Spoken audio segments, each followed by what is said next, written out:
자, 지구촌 소식입니다. 자, 윤연아 리포터, 안녕하세요. 네, 안녕하세요. 네, 자, 첫 번째 해외 소식 전해주시죠. 네, 러시아와 우크라이나 소식입니다. 네. 우크라이나의 제2도시인 하리코프에 어제 러시아 공수부대가 진입했다고 AFP 통신이 우크라이나 군의 발표를 인용해서 보도를 했습니다. 이 보도에 따르면 우크라이나군은 텔레그램을 통해서 러시아 공수부대가 이날 동부 하리코프에 진입해 현지 병원을 공격했고 이에 따른 교전이 이어지고 있다고 밝혔는데요. 우크라이나군은 텔레그램을 통해 배포한 성명에서 러시아 공수부대가 하리코프에 상륙해 지역병원을 공격했다며 현재 침략군과 우크라이나군 간의 교전이 진행 중이라고 말을 했습니다. 네. 이 같은 움직임은 지난달 24일 우크라이나 침공을 개시한 러시아가 초반 저항에 주춤했다가 1일부터 화력을 끌어올려서 민간인 주거지도 가리지 않고 무차별 폭격에 나선 가운데 나왔습니다. 이 우크라이나 동부의 자리에 러시아와의 국경에 인접한 하리코프는요, 인구 140만 명 대다수가 러시아어를 쓰는 것으로 알려져 있습니다. 이런 가운데 우크라이나 남부 인구 25만 명의 도시 헤르손이 러시아군에 점령됐다는 보도도 나왔는데요. 현지 언론에 따르면 이고르 콜리카예프 헤르손 시장은 러시아군이 밤새 기차역과 항구를 장악했다고 말했습니다. 콜리카예프 시장은 현재 교전이 진행 중이고 우리 도시에 점령이 벌어지고 있다고 말했습니다. 또 남부 아조프해의 항구 도시 마리우폴에서도 러시아군의 공격으로 100명 이상이 다쳤다고 현지 언론이 바딘 보이첸코 시장을 인용해서 보도를 했고요. 또 AFP, BBC 보도에 따르면 키예프에서 50km가량 떨어진 보로드양카에서는 러시아군의 공습으로 아파트 두 채가 파괴됐다고 전했습니다. 또 북서부 지역 지토미르에서는 미사일 공격으로 추정되는 공습으로 주택가에 화재가 발생해서 4명이 사망을 했고요. 또 키예프에서 북서쪽으로 불과 24km가량 떨어진 지역에서는 키예프를 향해 움직이는 러시아군의 긴 호송 행렬이 목격되기도 했습니다. 우크라이나 관료들은 러시아군이 키예프에 있는 방송국 인근 TV 송출탑을 공격해서 5명이 사망을 했다고 밝혔습니다. 미국의 바이든 대통령은 계속해서 러시아에 경고는 하고 있어요, 지금. 네, 맞습니다.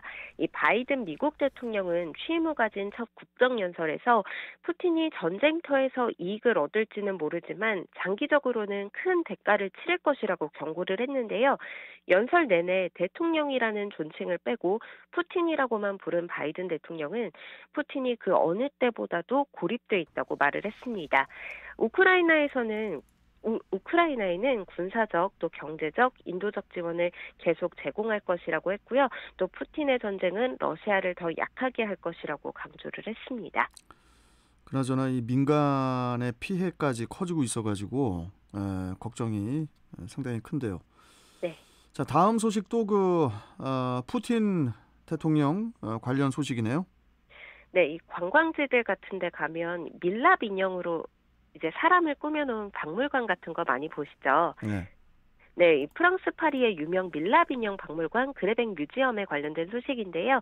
우크라이나 침공을 결정한 블라디미르 푸틴 러시아 대통령의 인형을 전시실에서 뺐다고 로이터 통신이 현지 시간 1일 보도를 했습니다.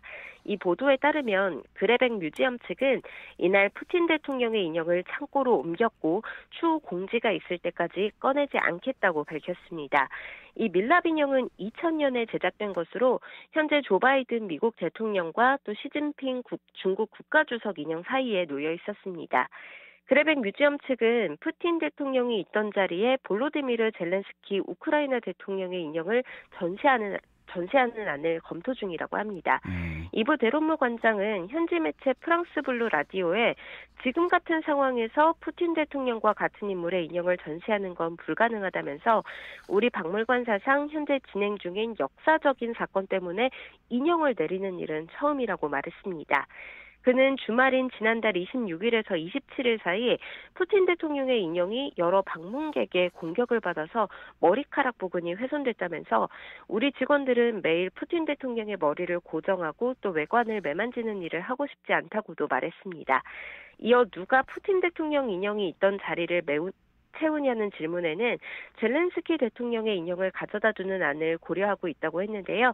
그 이유로는 젤렌스키 대통령은 조국을 떠나지 않고 저항하면서 영웅이 됐다면서 젤렌스키 대통령은 과거와 현재의 위인 중에서도 완벽하게 자기 자리를 마련할 것이라고 덧붙였습니다. 네.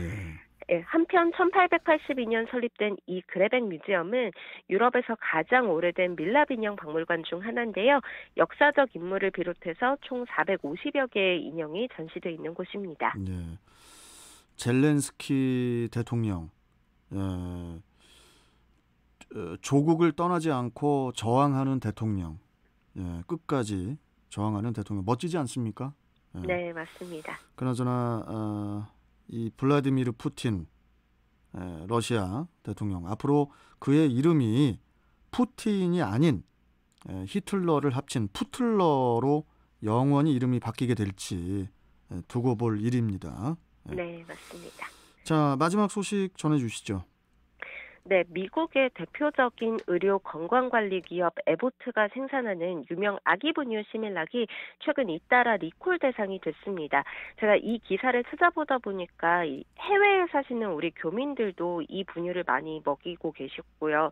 또 우리나라에서도 일부러 직구를 해서 먹이는 분들이 많으셔서 좀 그래요? 집중해서 들어보셔야 될 것 같은데요.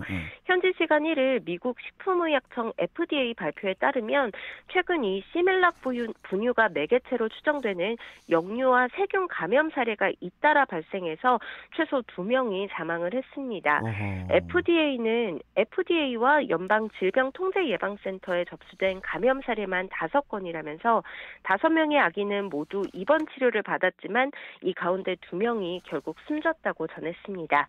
이와 관련해서 에보트는 자체 웹사이트를 통해서 지난 28일부로 미국과 미국령 푸에르토리코 등에서 판매된 시밀락 PM60, 40 분유 일부 제품에 대해서 추가 리콜 조치를 내렸다고 공지를 했습니다.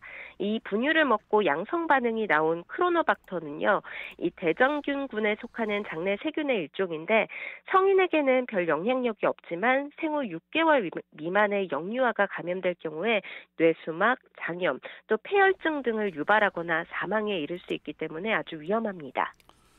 아기들의 분유에서 이런 일이 발생해서는 안 되죠. 네. 좀 더 철저한 그런 조치가 필요해 보입니다. 자, 오늘 말씀 여기까지 듣고 또 뵙죠. 고맙습니다. 네, 감사합니다. 네. 자, 지구촌 소식 윤현아 리포터와 함께 했습니다.